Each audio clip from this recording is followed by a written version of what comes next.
સૌને નમસ્કાર।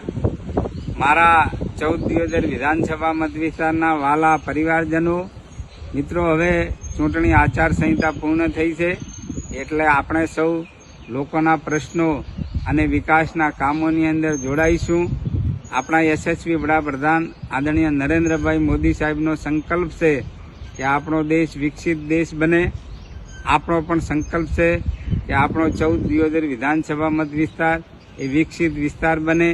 આ વિસ્તારના 125 ગામ એ સમાન વિકાસ સાધે, વિસ્તારના 54 સમાજ એ પ્રગતિ સાધે, એ માટે આપણે સૌએ સહિયારો પુરુષાર્થ કરવાનો છે।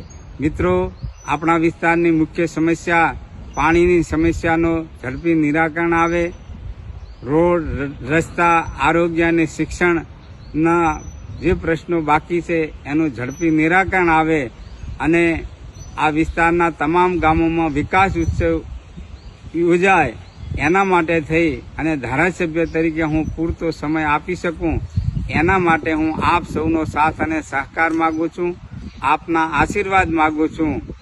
આપ, મને વિશ્વાસ છે કે આપ સાથ અને સહકાર આપશો, આશીર્વાદ આપશો, અને હું ભગવાનને પ્રાર્થના કરું છું કે આ વિસ્તાર એ કાયમી વિકસિત વિસ્તાર રહે, આ વિસ્તાર એ હરિયાળો વિસ્તાર રહે અને વિકાસ એ ઝડપી બને।